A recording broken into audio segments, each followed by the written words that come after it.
Leitura, Código Tributário Nacional, segundo livro, capítulo 1, título 1, Legislação Tributária, capítulo 1, Disposições Gerais. A expressão legislação tributária compreende as leis, os tratados e as convenções internacionais, os decretos e as normas complementares, que versam no todo ou em parte sobre tributos e relações jurídicas a eles pertinentes. Leis, tratados e convenções internacionais e decretos, somente lei pode estabelecer a instituição de tributos ou sua instituição, a majoração de tributos ou sua redução, ressalvados as exceções aqui no 21, 26, 39, 57 e 65, a definição do fato gerador da obrigação tributária principal, ressalvado o disposto no inciso 1 do parágrafo terceiro, e do seu sujeito passivo, a fixação de alíquotas do tributo na base de cálculo, ressalvado o disposto no artigo tais, a combinação de penalidades para as ações ou omissões contrárias ao seu dispositivo, ou para outras infrações nela definidas. A hipótese de exclusão, suspensão e extinção de crédito tributário, ou de dispensa ou redução de penalidades. Equipara-se à majoração do tributo, a modificação da sua base de cálculo, que importe em torná-lo mais oneroso. Não constitui majoração de tributo, para fins do disposto no inciso 2º deste artigo, a atualização do valor monetário da respectiva base de cálculo. Os tratados e convenções internacionais revogam ou modificam a legislação tributária interna e serão observados pela que lhes sobrevenha. O conteúdo e o alcance do decreto restringe-se às demais leis em função das quais sejam expedidos, determinados com observância das regras de interpretação estabelecidas nesta lei. Normas complementares. São normas complementares das leis, dos tratados e das convenções internacionais e dos decretos. Os atos normativos, expedidos pelas autoridades administrativas, as decisões dos órgãos singulares ou coletivos de jurisdição administrativa a que a lei atribui eficácia normativa, a prática reiteradas observada pela autoridade administrativa, os convênios que entre si celebrem a União, os Estados, o Distrito Federal e os municípios. A observância das normas referidas neste artigo exclui a imposição de penalidades, a cobrança de juros, de mora e do valor monetário da base de cálculo do tributo.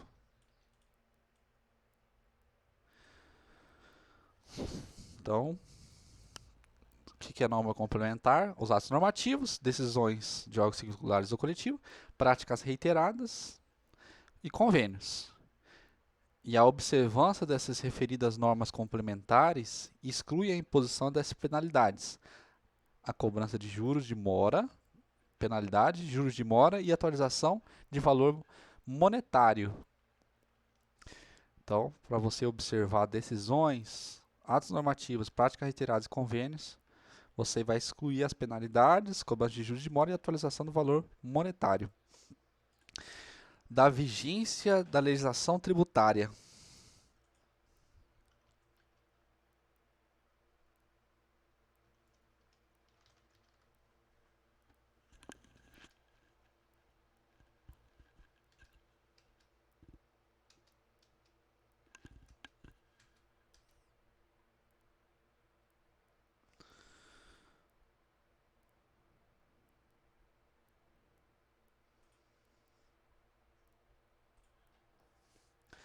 A vigência no espaço e no tempo da legislação tributária rege-se pelas disposições legais aplicáveis às normas jurídicas em geral, ressalvado previsto neste capítulo.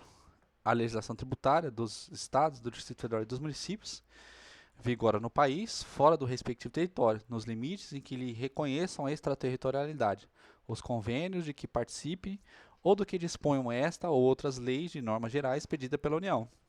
Salvo disposição em contrário, entre em vigor os atos administrativos, a que se refere o inciso 1º do artigo 100, na data de sua publicação, atos normativos, na data da sua publicação, as decisões dos órgãos colegiados ou singulares quanto a seus efeitos normativos 30 dias após a data de sua publicação e os convênios na data delas prevista.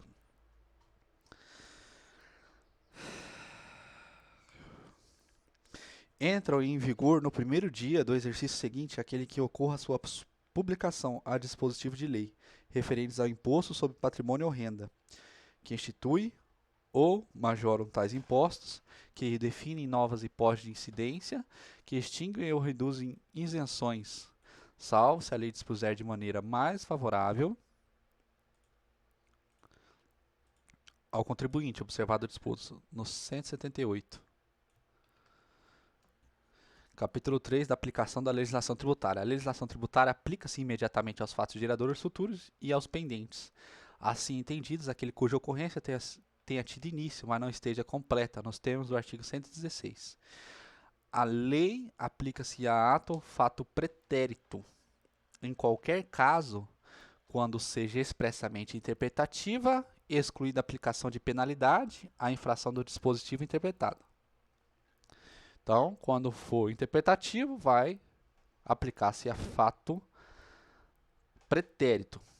Se a norma interpretativa for sobre penalidade, exclui. Então, não se aplica fato pretérito em matéria de penalidade quando for interpretativa. Aplica-se a ato ou fato pretérito tratando-se de ato não definitivamente julgado. Não está julgado o ato. Então, deixe de defini-lo como infração. Esse ato não está mais julgado, então vai aplicar a lei a esse ato ou fato pretérito. Quando deixe de tratá-lo como contrário a qualquer exigência da ação ou omissão, desde que não tenha sido fraudulento e não tenha implicado em falta de pagamento de tributo, quando lhe comine penalidade menos severa que a prevista na lei, vigente ao tempo da sua prática. Interpretação e integração na legislação tributária. A legislação tributária será interpretada conforme disposto neste capítulo. Na ausência de disposição expressa, a autoridade competente para aplicar a legislação tributária utilizará sucessivamente, na ordem indicada, a analogia, os princípios gerais de direito tributário, os princípios gerais de direito público e a equidade.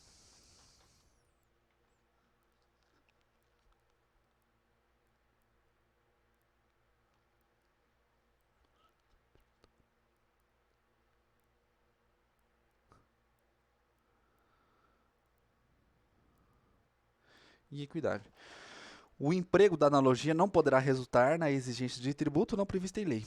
O emprego da equidade não poderá resultar na dispensa do pagamento de tributo devido. Os princípios gerais de direito privado utilizam-se para pesquisa na definição do conteúdo e do alcance dos seus institutos, conceitos e formas, mas não para a definição dos respectivos efeitos tributários. A lei tributária não pode alterar a definição, o conteúdo e o alcance de instituto, conceitos e formas de direito privado, utilizado, expressa ou implicitamente, pela Constituição Federal, pelas Constituições dos Estados ou pelas leis orgânicas do Distrito Federal ou dos municípios para definir ou limitar a competência tributária.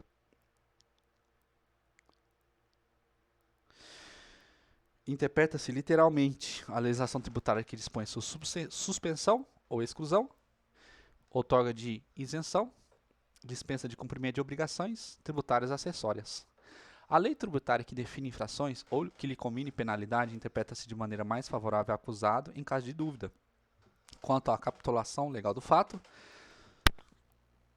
a natureza e as circunstâncias materiais do fato ou a natureza ou extensão de seus efeitos, a autoria, imputabilidade ou punibilidade, a natureza da penalidade aplicável ou a sua graduação. Da obrigação tributária. A obrigação tributária é a principal ou acessória?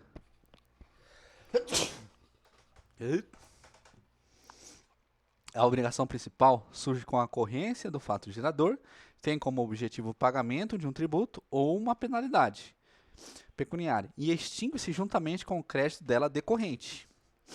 Obrigação acessória decorre da legislação tributária e tem por objeto as prestações positivas ou negativas nela prevista no interesse da arrecadação ou da fiscalização dos tributos. A obrigação acessória, pelo simples fato de sua observância, converte-se em obrigação principal relativamente à penalidade pecuniária. Do fato gerador. O fato gerador da obrigação principal é uma situação definida em lei como necessária e suficiente à sua ocorrência. Fato gerador da obrigação acessória é qualquer situação que, na forma da legislação aplicável, imponha a prática ou abstenção de ato que não configure obrigação principal.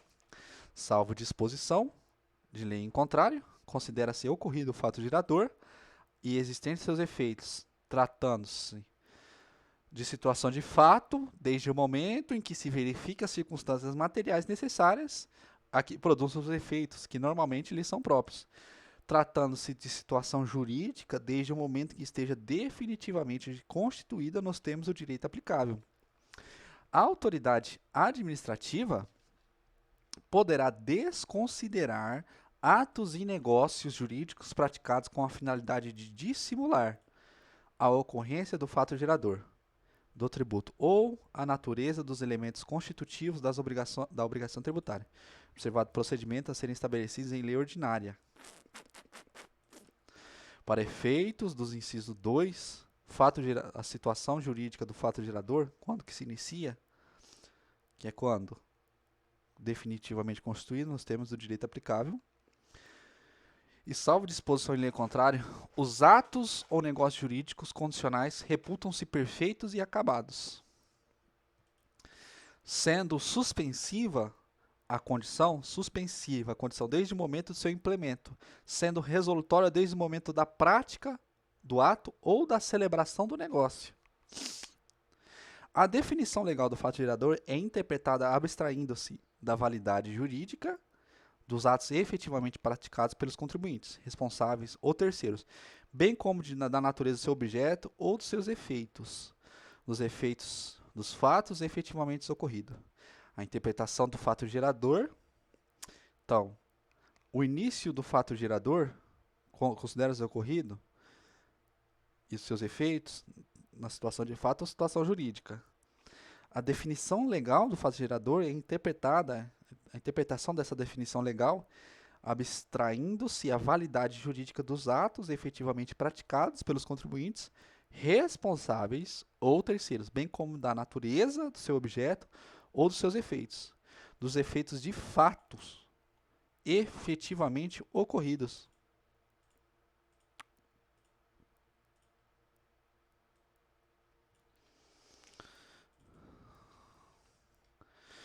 Sujeito ativo. Sujeito ativo da obrigação é a pessoa jurídica de direito público, titular da competência para exigir o seu cumprimento. Salvo disposição de lei em contrário, a pessoa jurídica de direito público, que se constituir por desmembramento territorial de outra, subroga-se nos direitos desta, cuja legislação tributária aplicará até que entre em vigor a sua própria. Sujeito passivo, seção 1. Disposições gerais. Sujeito passivo da obrigação principal é a pessoa obrigada ao pagamento de tributo ou penalidade pecuniária.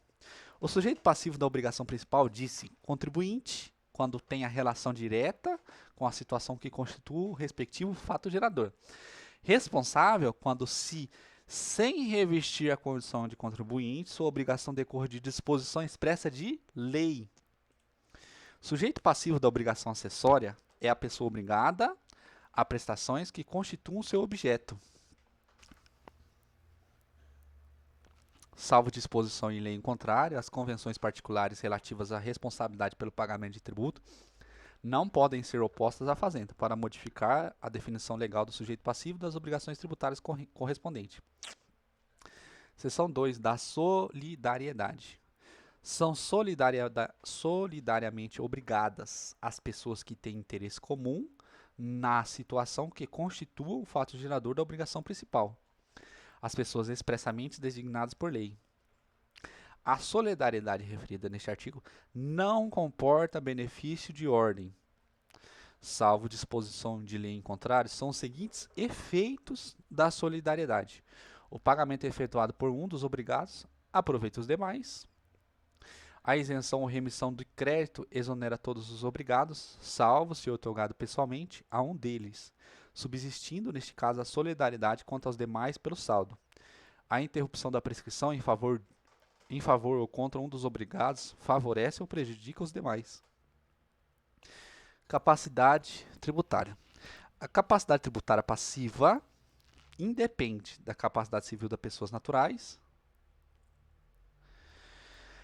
de achar-se a pessoa natural sujeita às medidas que importem privação ou limitação do exercício de atividades civis, comerciais ou profissionais, ou da administração direta de seus bens ou negócios, de estar a pessoa jurídica regularmente constituída, bastando que configure uma unidade econômica ou profissional, domicílio tributário.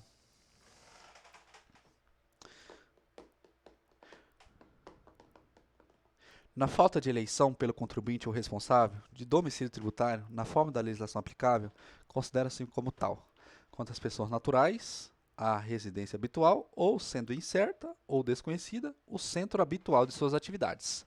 Quanto às pessoas jurídicas de direito privado, ou às firmas individuais, ou lugar de sua sede, ou em relação aos atos ou fatos que derem origem à obrigação, o de cada estabelecimento. Quanto às pessoas jurídicas de direito público, qualquer de suas repartições no território da entidade tributante. Quando não couber a aplicação das regras fixadas em qualquer dos incisos deste artigo,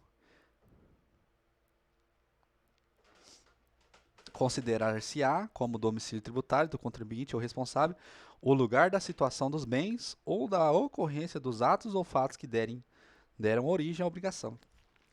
A autoridade administrativa pode recusar o domicílio eleito quando impossibilite ou dificulte a arrecadação ou a fiscalização do tributo, aplicando-se então a regra do parágrafo anterior.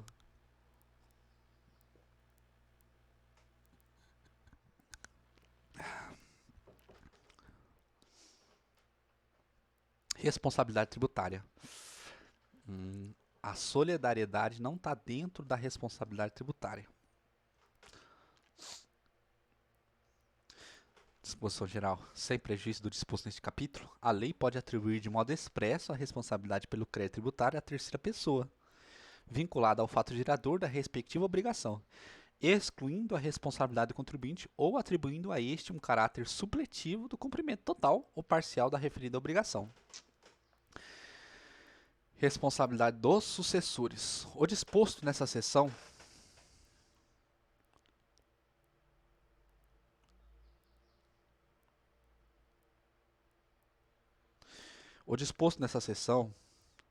aplica-se por igual aos créditos tributários definitivamente constituído ou em curso de constituição, a data dos atos nelas referidos, e os constituídos posteriormente aos mesmos atos, desde que relativos a obrigações tributárias surgidas até a referida data. Os créditos tributários relativos a impostos cujo fato gerador seja a propriedade, o domínio útil ou a posse de bens imóveis, e bem assim os relativos a taxas pela prestação de serviços referentes a tais bens ou a contribuição de melhoria, subrogam-se na pessoa do respectivo adquirente, salvo quando conste no título a prova de quitação de sua quitação. No caso de arrematação em asta pública, a subrogação ocorre sobre o respectivo preço. São pessoalmente responsáveis o adquirente ou remitente pelos tributos relativos aos bens adquiridos ou remidos. Pessoalmente, o adquirente ou o remitente pelos tributos relativos aos bens adquiridos ou remidos. O sucessor, a qualquer título, e o cônjuge meieiros pelos tributos devidos pelos decursos até a data da partilha ou edificação, limitada esta responsabilidade ao montante do quinhão do legado ou da meação. O sucessor, a qualquer título, e o cônjuge meieiro pelos tributos devidos, pelo decursos até a data da partilha ou adjudicação, limitada essa responsabilidade ao montante do quinhão legado ou da meação. São responsáveis pessoalmente o espólio pelos tributos devidos pelo decursos até a abertura da sucessão. Pessoa jurídica de direito privado que resultar na fusão, transformação ou incorporação de outra ou em outra é responsável pelos tributos devidos até a data do ato, pelas pessoas jurídicas de direito privado fusionadas, transformadas ou incorporadas. O disposto neste artigo aplica-se aos casos de extinção de pessoas jurídicas de direito privado, quando a exploração da respectiva atividade seja continuada por qualquer sócio remanescente ou seu espólio, sob a mesma ou outra razão social ou sob firma individual. A pessoa natural ou pessoa jurídica de direito privado que adquirir de outra, por qualquer título, fundo de comércio ou estabelecimento comercial, industrial ou profissional,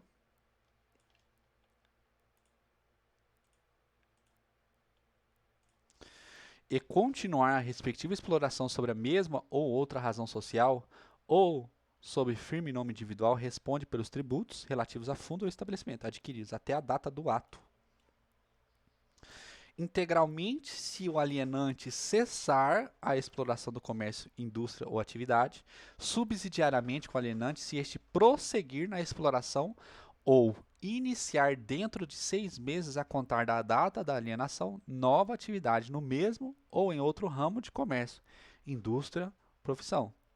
O disposto no caput deste artigo não se aplica às hipóteses de alienação judicial, em processo de falência ou de filial ou unidade produtiva isolada, em processo de recuperação judicial. Não se aplica o disposto no parágrafo 1º deste artigo quando o adquirente for sócio da sociedade falida ou em recuperação judicial, ou sociedade controlada pelo devedor falido ou em recuperação judicial. Parente em linha reta ou colateral até o 4º grau, consanguíneo ou afim do devedor falido,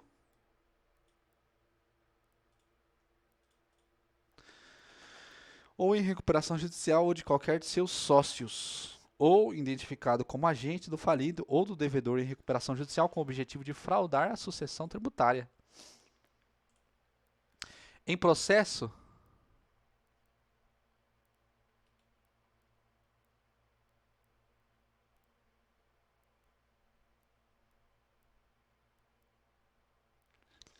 o processo de falência, o produto de alienação judicial da empresa, filial ou unidade produtiva isolada, permanecerá em conta de depósito à disposição do juiz de falência pelo prazo de 1 ano, contado da data da alienação, somente podendo ser utilizado para pagamento de créditos extraconcursais ou de créditos que preferem ao tributário. Em processo de falência, o produto de alienação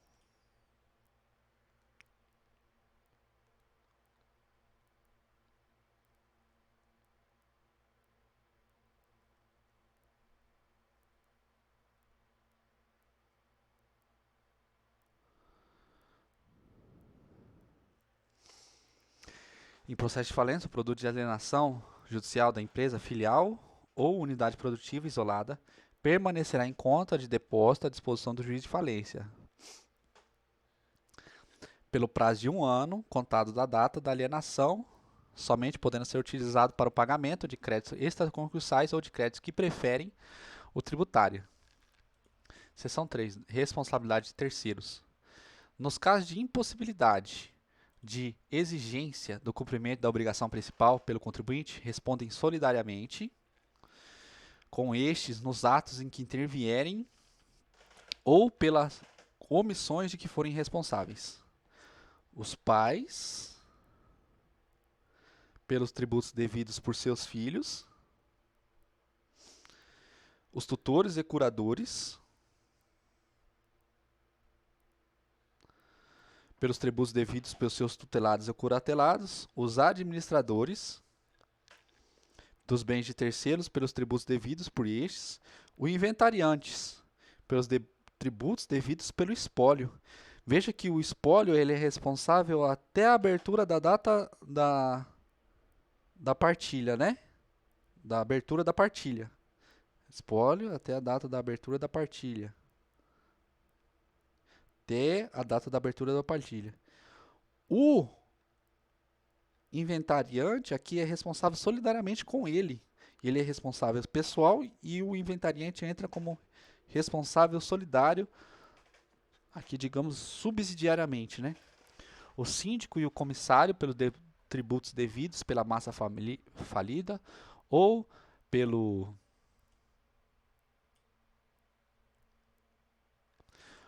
concordatário, os tabeliães, escrivães e demais serventuários de ofício pelos tributos devidos sobre os atos praticados por eles, ou perante eles em razão do seu ofício. Os sócios, no caso de liquidação de sociedade de pessoas. O disposto neste artigo só se aplica em matéria de penalidade, as de caráter moratório. São pessoalmente responsáveis pelos créditos correspondentes às obrigações tributárias resultantes de atos praticados com excesso de poderes ou infração de lei, contrato social ou estatuto.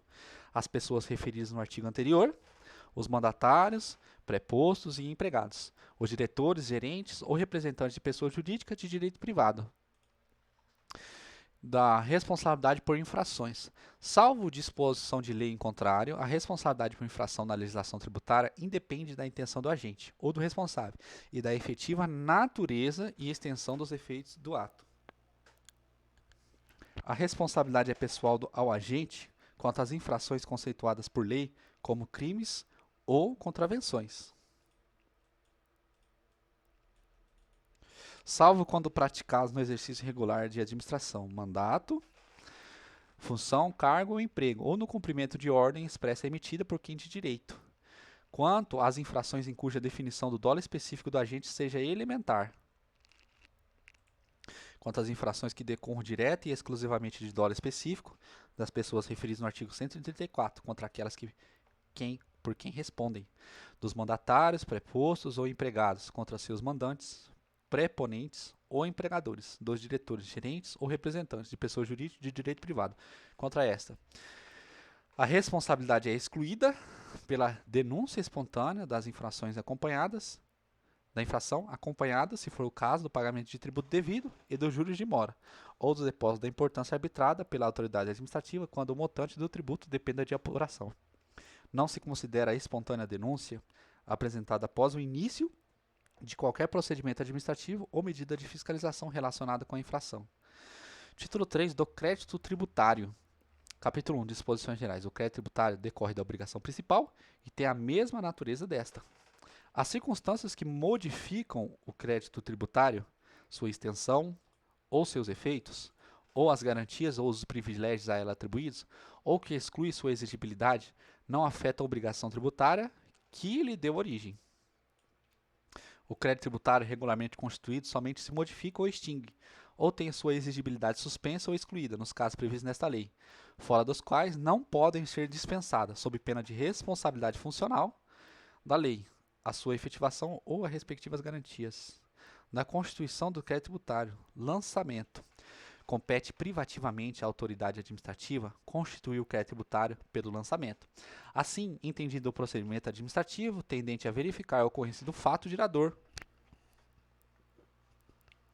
da obrigação correspondente, determinar a matéria tributável, calcular o montante do tributo devido, identificar o sujeito passivo e, sendo o caso, propor a aplicação da penalidade cabível. A atividade administrativa de lançamento é vinculada e obrigatória, sob pena de responsabilidade funcional.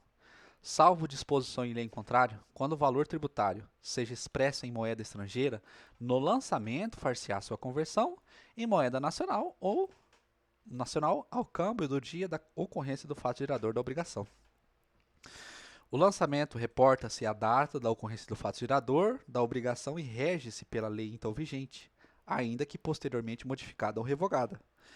Aplica-se ao lançamento a legislação que posteriormente a ocorrência do fato gerador da obrigação tenha instituído novos critérios de apuração ou processo de fiscalização, ampliado os poderes de investigação das autoridades administrativas, ou outorgados a crédito maiores garantias ou privilégios, exceto neste último caso para efeito de atribuir responsabilidades tributárias de terceiros.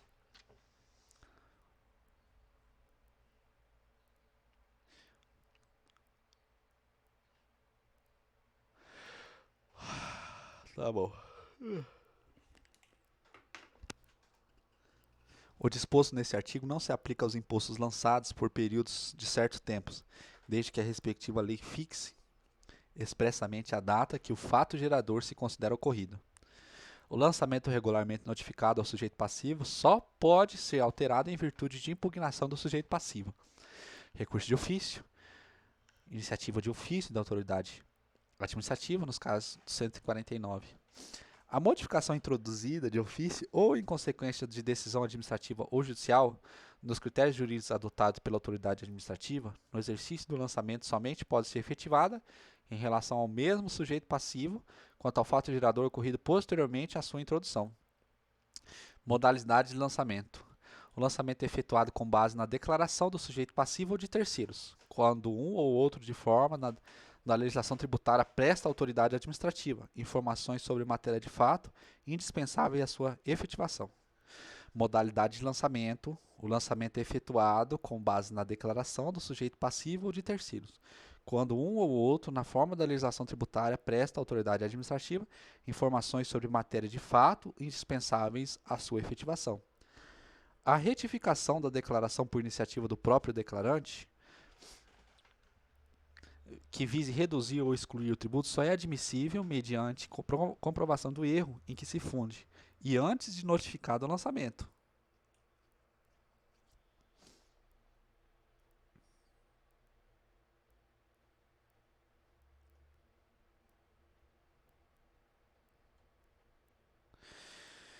Os erros contidos na declaração e apuráveis pelo seu exame serão retificados de ofício pela autoridade administrativa a quem competir a revisão daquela. Quando o cálculo do tributo tenha por base ou tome em consideração o valor ou preço de bens, direitos, serviços ou atos jurídicos, a autoridade lançadora, mediante processo regular, arbitrará aquele valor ou preço, sempre que sejam omissos ou não mereçam fé as declarações ou os esclarecimentos prestados, ou os documentos expedidos pelo sujeito passivo ou pelo terceiro legalmente obrigado, ressalvados em caso de contestação, a avaliação contraditória, administrativa ou judicial.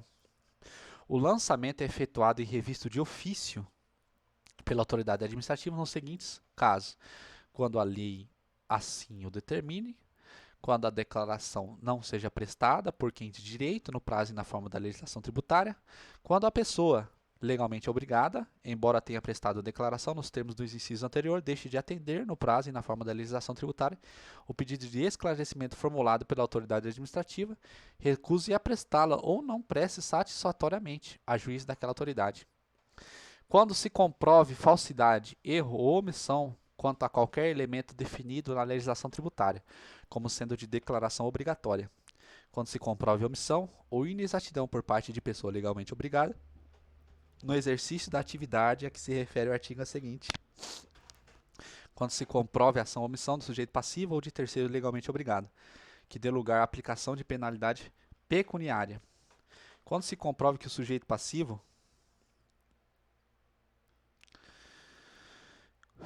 ou terceiro em benefício daquele agiu com dolo, fraude ou simulação. Quando se deva ser apreciado fato não conhecido ou não aprovado por ocasião do lançamento anterior. Quando se comprove que, no lançamento anterior, ocorreu fraude ou falta funcional da autoridade que efetuou, ou omissão pela mesma autoridade do ato ou formalidade especial. A revisão do lançamento só pode ser iniciada enquanto não extinto o direito da fazenda pública. O lançamento por homologação, que ocorre quando os tributos cuja legislação atribua ao sujeito passivo o dever de antecipar o pagamento sem prévio exame de autoridade administrativa. Opera-se pelo ato em que a referida autoridade, tomando conhecimento das atividades assim exercidas, pelo obrigado expressamente a homologa. O pagamento antecipado pelo obrigado, nos termos deste artigo, extingue o crédito sob condição resolutória de ulterior homologação ao lançamento, condição suspensiva e resolutória. Sob condição resolutória de ulterior homologação ao lançamento. Não influem sobre a obrigação tributária quaisquer atos anteriores à homologação, praticados pelo sujeito passivo ou por terceiros, visando a extinção total ou parcial do crédito. Os atos a que se refere o parágrafo anterior serão, porém, considerados na apuração do saldo porventura devido, e sendo caso na imposição de penalidade sua graduação.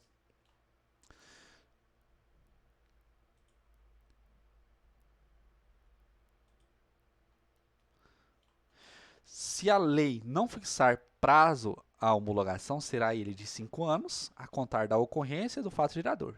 Expirado esse prazo sem que a Fazenda Pública se tenha pronunciado, considera-se homologado o lançamento e definitivamente extinto o crédito, salvo se comprovada a ocorrência de dolo, fraude ou simulação. Capítulo 3 da suspensão do crédito tributário, disposições gerais. Suspende a exigibilidade do crédito tributário, a moratória, o depósito e o montante integral, as reclamações e os recursos nos termos das leis reguladoras no processo tributário administrativo, a concessão de medida liminar em mandado de segurança, a concessão de medida liminar ou de tutela antecipada em outras espécies de ação judicial, o parcelamento. O disposto neste artigo não dispensa o cumprimento das obrigações acessórias dependentes da obrigação principal, cujo crédito seja suspenso ou dela consequente. Moratória. Moratória somente pode ser concedida em caráter geral pela pessoa jurídica de direito público competente para instituir o tributo a que se refira. Pela União, quando o tributo de competência dos Estados, do Distrito Federal ou dos municípios, quando simultaneamente concedida quanto aos tributos de competência federal e às obrigações de direito privado. Em caráter individual, por despacho da autoridade administrativa, desde que autorizada por lei nas condições do inciso anterior. A lei concessiva de moratória pode circunscrever expressamente a sua aplicabilidade a determinada região do território da pessoa jurídica de direito público que é expedir, ou a determinada categoria ou classe de sujeitos passivos.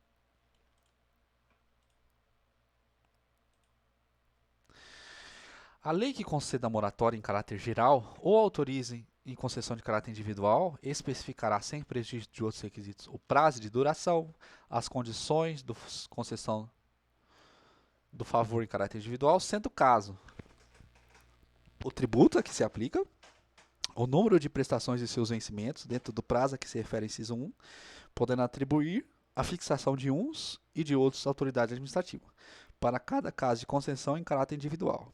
As garantias que devem ser fornecidas pelos beneficiados no caso de concessão em caráter individual, salvo disposição em lei contrária, a moratória somente abrange os créditos definitivamente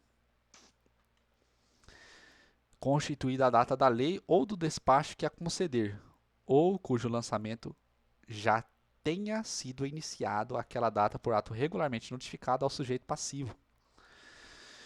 A moratória não aproveita os casos de dolo, fraude ou simulação do sujeito passivo ou do terceiro em benefício daquele.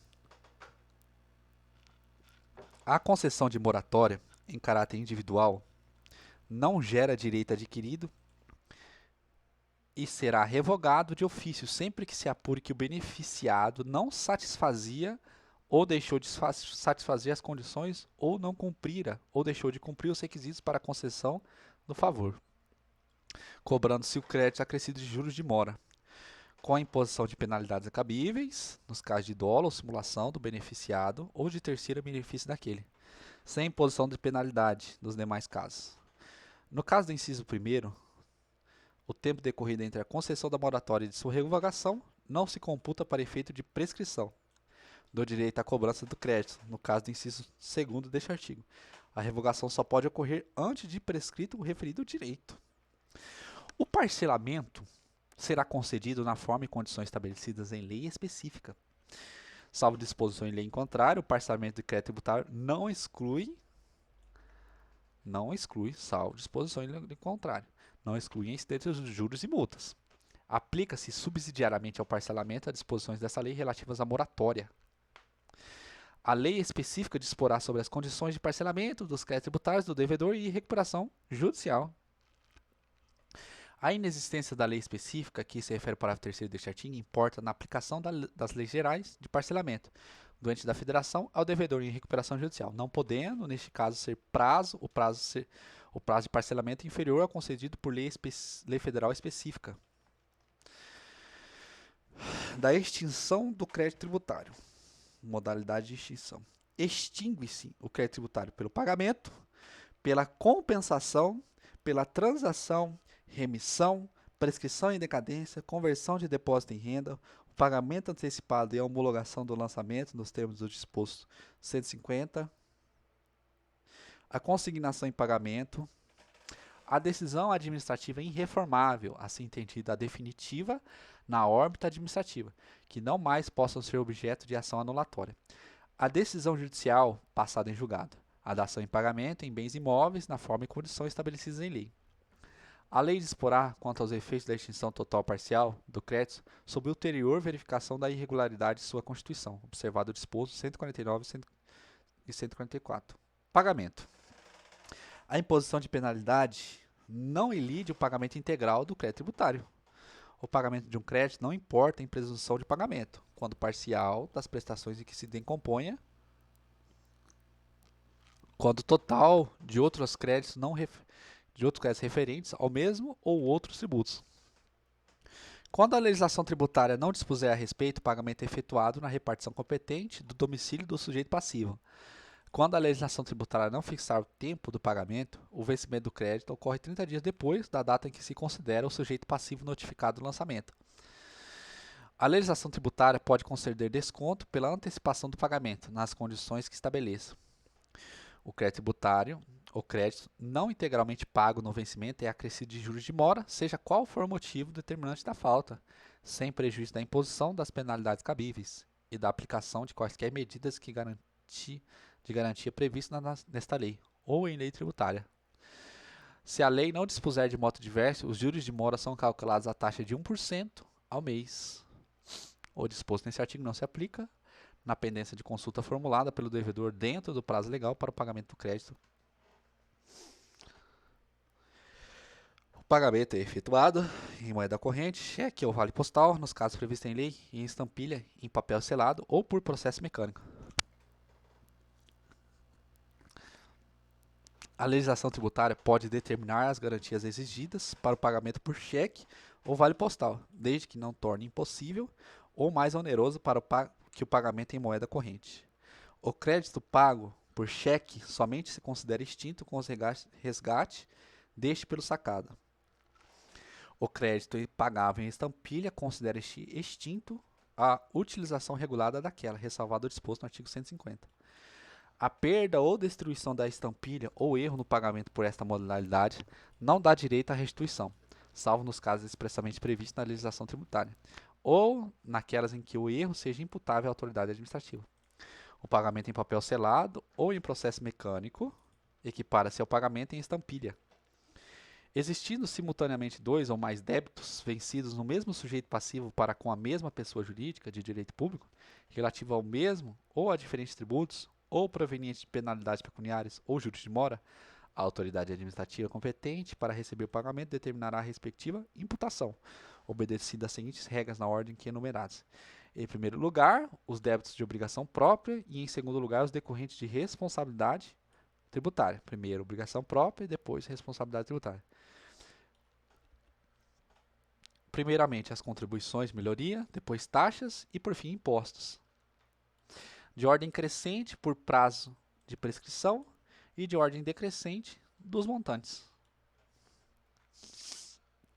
A importância de crédito tributário pode ser consignada judicialmente pelo sujeito passivo nos casos de recusa de recebimento ou de subordinação deste ao pagamento de outro tributo ou de penalidade, ou ao cumprimento de obrigação acessória, de subordinação do recebimento ao cumprimento das exigências administrativas sem fundamento legal, de exigência por mais de uma pessoa jurídica de direito público de tributo idêntico sobre um mesmo fato gerador.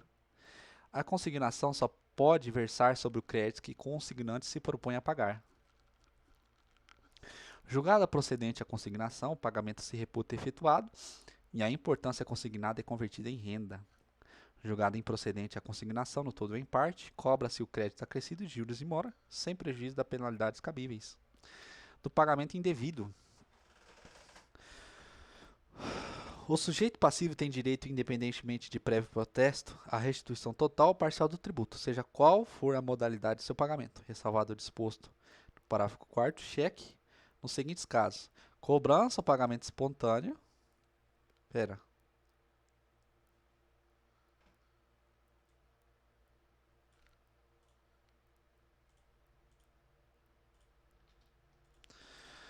Cobrança ou pagamento espontâneo de tributos indevidos ou a maior que o devido em face de legislação tributária aplicável ou de natureza ou circunstâncias materiais de fato geral, dor, efetivamente ocorrida. Erro na edificação do sujeito passivo, na determinação da alíquota aplicável, no cálculo do montante devido, ou na elaboração ou conferência de qualquer documentos relativos ao pagamento, reforma, anulação, revogação ou rescisão de decisão condenatória. A restituição de tributos que comportem por sua natureza transferência do respectivo encargo financeiro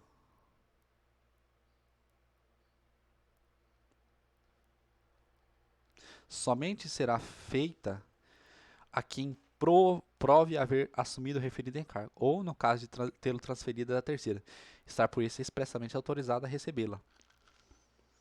A restituição total ou parcial do tributo dá lugar à restituição na mesma proporção dos juros de mora e das penalidades pecuniárias, salvo as referentes às infrações de caráter formal não prejudicada pela causa da restituição.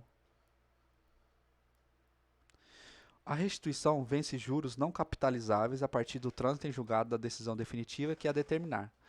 O direito de pleitear a restituição extingue-se com o decurso do prazo de 5 anos, contados nas hipóteses do inciso 1 e 2 do 165, indevido a maior, ou erro na indicação do sujeito passivo, na data da extinção do crédito tributário. Nas hipóteses do inciso 3, que é o que?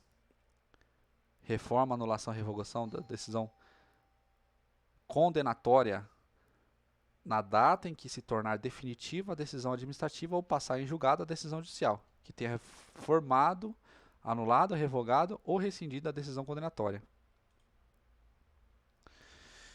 Prescreve em 2 anos a ação anulatória da decisão administrativa que denegar a restituição. O prazo de prescrição é interrompido pelo início da ação judicial, recomeçando o seu curso por metade, a partir da data da intimação validamente feita ao representante judicial da fazenda pública interessada. Demais modalidades de extinção.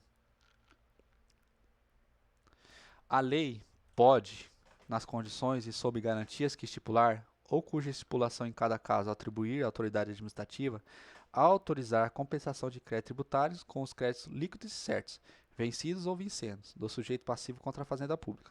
Sendo vincendo o crédito do sujeito passivo, a lei determinará, para efeitos deste artigo, a apuração do seu montante, não podendo, porém, combinar dedução maior que o correspondente a juros 1% ao mês, pelo tempo que decorrer entre a data da compensação e do vencimento. É vedada a compensação mediante o aproveitamento de tributos, objeto de contestação judicial pelo sujeito passivo, antes do trânsito em julgado da respectiva decisão judicial. A lei pode facultar, nas condições que estabeleça, ao sujeito ativo e passivo da obrigação tributária celebrar transação que, mediante concessões mútuas, importem determinação de litígios e consequente extinção de crédito tributário. A lei indicará a autoridade competente para autorizar a transação em cada caso. A lei pode autorizar a autoridade administrativa a conceder por despacho fundamentado remissão total ou parcial do crédito tributário, atendendo à situação econômica do sujeito passivo, ao erro ou ignorâncias excusáveis do sujeito passivo quanto à matéria de fato, à diminuta importância do crédito tributário, a considerações de equidade em relação com as características pessoais ou materiais do caso, a condição peculiares a determinada região do território da entidade tributante. O despacho referido nesse artigo não gera direito adquirido, aplicando-se, quando cabível, o 155. O direito da fazenda constituir o crédito tributário extingue-se após 5 anos contados do primeiro dia do exercício seguinte àquele em que o lançamento poderia ter sido efetuado, na data em que se tornar definitiva a decisão que houver anulado por vício formal o lançamento anteriormente efetuado. O direito a que se refere este artigo extingue-se definitivamente com o decurso no prazo nele previsto, contados da data em que tenha sido iniciada a constituição do crédito tributário pela notificação ao sujeito passivo de qualquer medida preparatória indispensável ao lançamento. A ação para a cobrança do crédito tributário prescreve em 5 anos, contados da data da sua constituição definitiva. A prescrição interrompe pelo despacho do juiz, que ordena a citação e execução fiscal, pelo protesto judicial, por qualquer ato judicial que constitua em mora o devedor. por qualquer ato inequívoco, ainda que extrajudicial, que importe em reconhecimento do crédito, do débito pelo devedor. Exclusão do crédito tributário. Seção 1, disposições gerais. Exclui-se o crédito tributário, a isenção, a anistia. A exclusão de crédito tributário não dispensa o cumprimento das obrigações acessórias, dependendo da obrigação principal, cujo critério seja excluído ou dela consequente. Isenção. A isenção, ainda que prevista em contrato, é sempre decorrente de lei que especifique as condições e requisitos exigidos para sua concessão, os tributos a que se aplica e, sendo o caso, o prazo de duração. A isenção pode ser restrita a determinada região do território da entidade tributante em função das condições a ela peculiares. Salvo disposição em lei contrária, a isenção não é extensível às taxas e às contribuições de melhoria, mas salvo disposição em lei contrária, aos atributos instituídos posteriormente à sua concessão. A isenção, quando concedida por prazo certo em função de determinadas condições, pode ser revogada ou modificada por lei a qualquer tempo, observado 104.3. A isenção, quando não concedida em caráter geral, é efetivada em cada caso por despacho da autoridade administrativa, em requerimento com o qual o interessado faça a prova do preenchimento das condições e do cumprimento dos requisitos previstos em lei, ou contrato para sua concessão.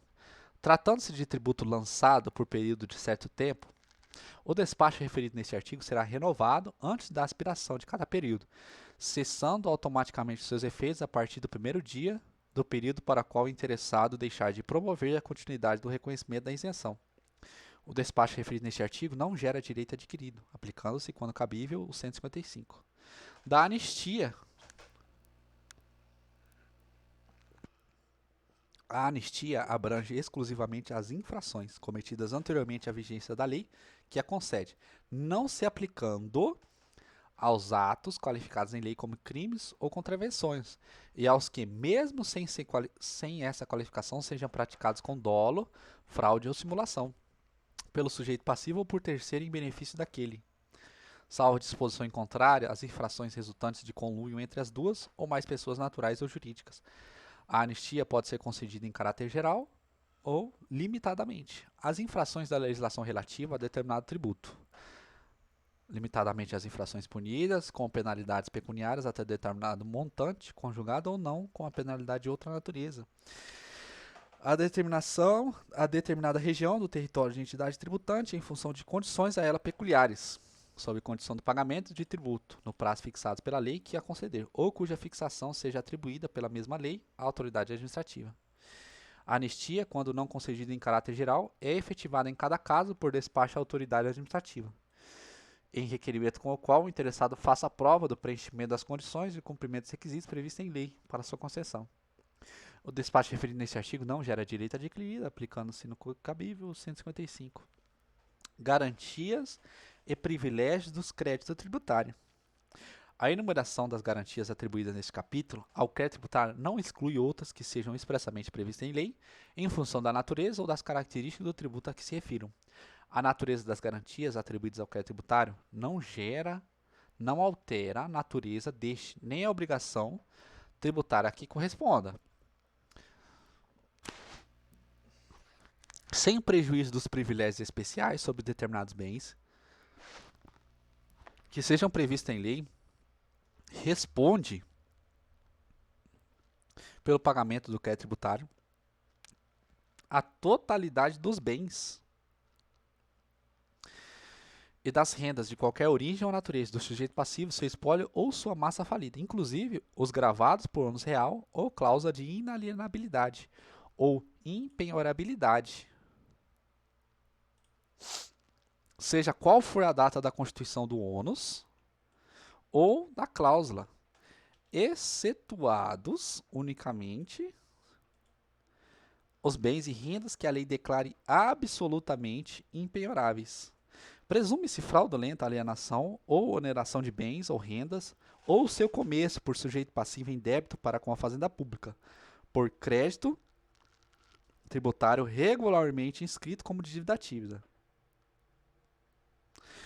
O disposto neste artigo não se aplica nas hipóteses de terem sido reservados pelo devedor bens ou renda suficientes ao total pagamento da dívida escrita.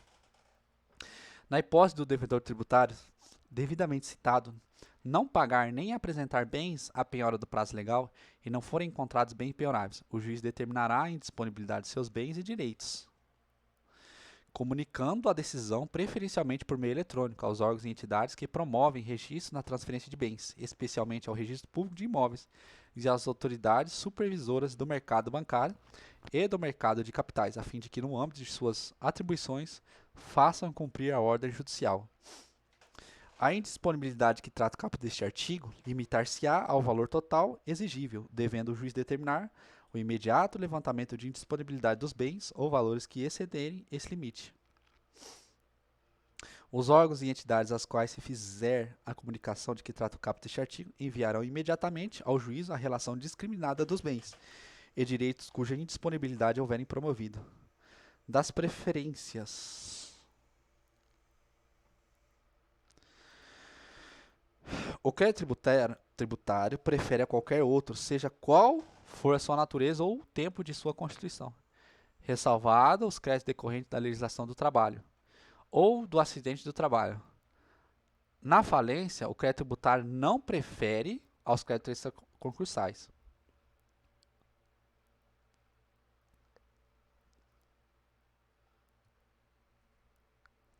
Na falência, o crédito tributário não prefere os créditos extraconcursais ou a importância passíveis de restituição, nos termos da lei falimentar, nem os créditos com garantia real, no limite do valor do bem gravado. A lei poderá estabelecer limites e condições para a preferência dos créditos decorrentes da legislação do trabalho, e multa tributária prefere apenas os créditos subordinados. A cobrança judicial do crédito tributário não é sujeita ao concurso de credores, ou habilitação em falência, recuperação judicial, concordato, inventário ou arrolamento. O concurso de preferência somente se verifica entre pessoas jurídicas de direito público na seguinte ordem: União, Estado, Distrito Federal e territórios, conjuntamente e pro rata, proporção determinada. Municípios, conjuntamente e pro rata. São extraconcursais o crédito tributário decorrente de fatos geradores ocorridos no curso do processo da falência. Contestado o crédito tributário, o juiz remeterá as partes ao processo competente, mandando reservar bem suficiente à extinção total do crédito e seus acrescidos. Se a massa não puder efetuar a garantia da instância por outra forma, ouvido quanto à natureza ou valor dos bens reservados, o representante da fazenda interessado. O disposto neste artigo aplica-se aos processos de concordata.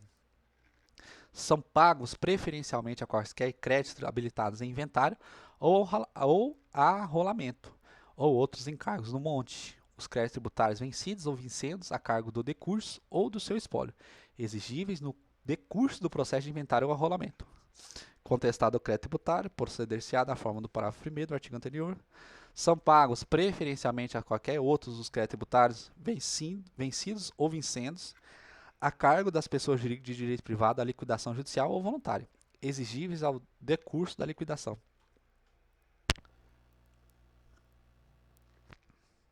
A extinção das obrigações do falido requer prova de quitação de todos os tributos.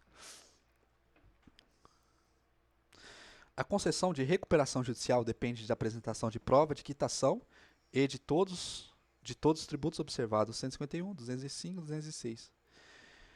Nenhuma sentença de julgamento de partilha ou adjudicação será proferida sem a prova da quitação de todos os tributos relativos aos bens do espólio ou às suas rendas, salvo quando expressamente autorizado por lei, nenhum departamento da administração pública da União, dos Estados, do Distrito Federal ou dos municípios ou sua autarquia celebrará contrato ou aceitará proposta em concorrência pública sem que o contratante ou proponente faça prova de quitação de todos os tributos devidos à fazenda pública interessada, relativos à atividade em curso de exercício, contrata ou concorre. Administração tributária. Fiscalização. A legislação tributária, observado o disposto nesta lei, regulará em caráter geral ou especificadamente, em função da natureza do tributo, de que se tratar, a competência e os poderes da autoridade administrativa em matéria de fiscalização de sua aplicação. A legislação a que se refere este artigo aplica-se às pessoas naturais ou jurídicas, contribuintes ou não, inclusive os que gozam de imunidade tributária ou de isenção de caráter geral.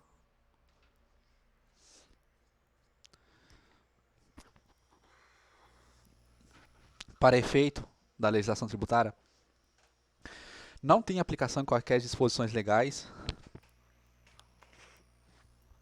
excludente ou limitativas do direito de examinar mercadorias, livros, arquivos, documentos, papéis e efeitos comerciais ou fiscais dos comerciantes industriais ou produtores, ou da obrigação deste de exibi-los.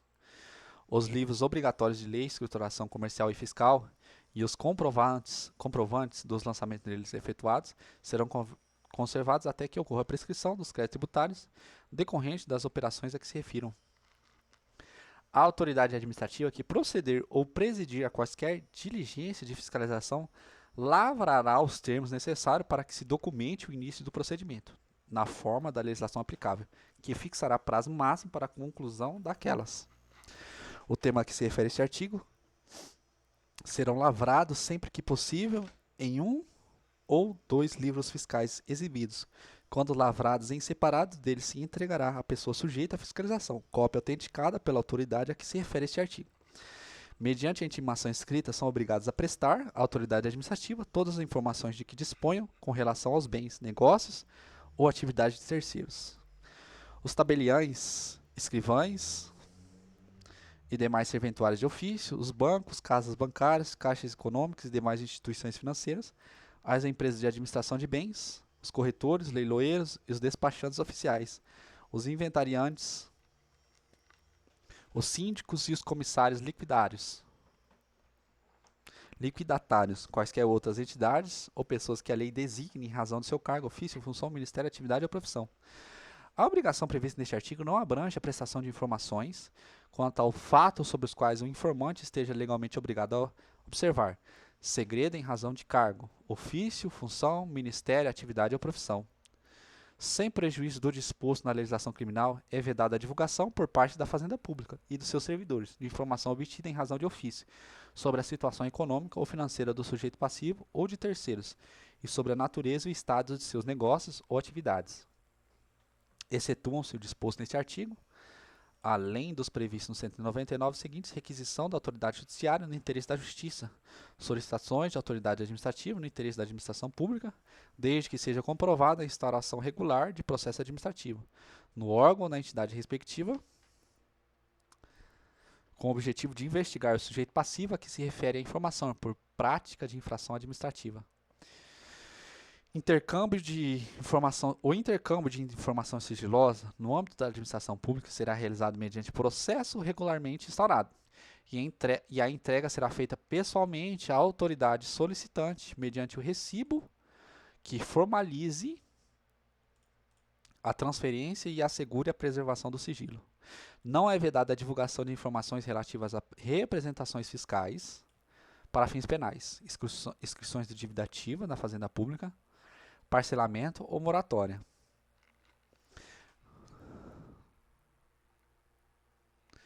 A Fazenda Pública da União e dos Estados, do Distrito Federal e dos municípios prestar-se-ão mutuamente assistência para a fiscalização dos tributos respectivos e permuta de informações, na forma estabelecida em caráter geral ou específico, por lei ou convênio.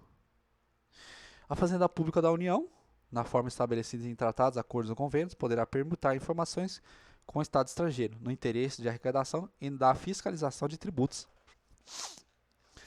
As autoridades administrativas federais poderão requisitar o auxílio de força pública federal, estadual ou municipal, e reciprocamente, quando vítimas de embaraço ou desacato no exercício de suas funções, ou, quando necessária, a efetivação de medida prevista na legislação tributária, ainda que não configure fato definido em lei como crime ou contravenção. Da dívida ativa. Constitui dívida ativa tributária proveniente de crédito de natureza regularmente inscrita na repartição administrativa competente, depois de esgotado o prazo fixado para o pagamento, pela lei ou por decisão final proferida em processo regular. A fluência de juros de mora não exclui para efeitos deste artigo a liquidez do crédito. O termo de inscrição de dívida ativa autenticado pela autoridade competente indicará obrigatoriamente o nome do devedor, sendo o caso dos corresponsáveis, bem como, sempre que possível, o domicílio ou residência de um ou de outros, a quantia devida e a maneira de calcular os juros de mora acrescidos, a origem e a natureza do crédito mencionadas especificadamente, à disposição de lei em que seja fundada, a data em que foi escrita, sendo o caso o número do processo administrativo de que se originar o crédito. A certidão conterá, além dos requisitos neste artigo, a indicação do livro e da folha de inscrição,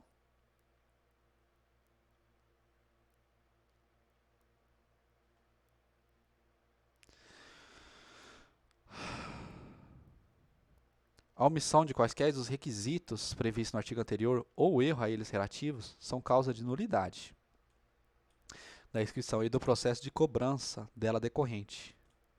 Mas a nulidade poderá ser sanada até a decisão de primeira instância, mediante a substituição de certidão nula, devolvido o sujeito passivo, acusado ou interessado prazo para a defesa, que somente poderá versar sobre parte modificada.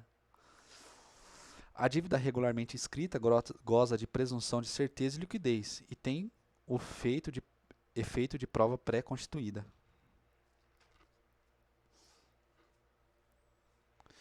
A presunção a que se refere este artigo é relativa e pode ser elegida por prova inequívoca a cargo do sujeito passivo ou do terceiro a que aproveite. Certidões negativas.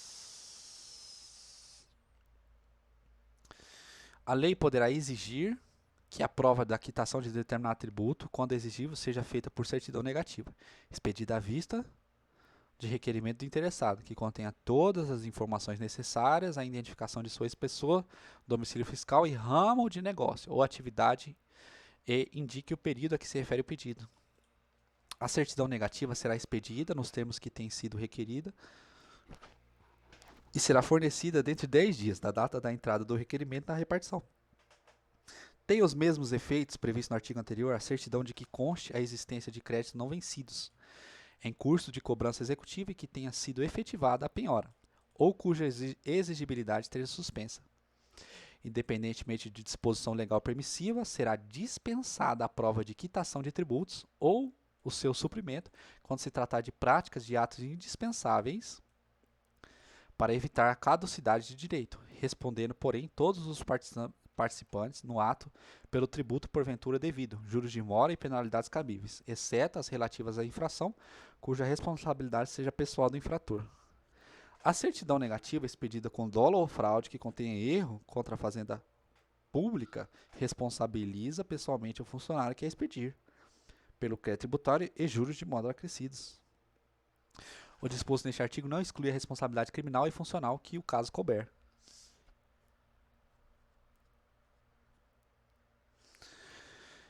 Disposições finais. Não precisa ler?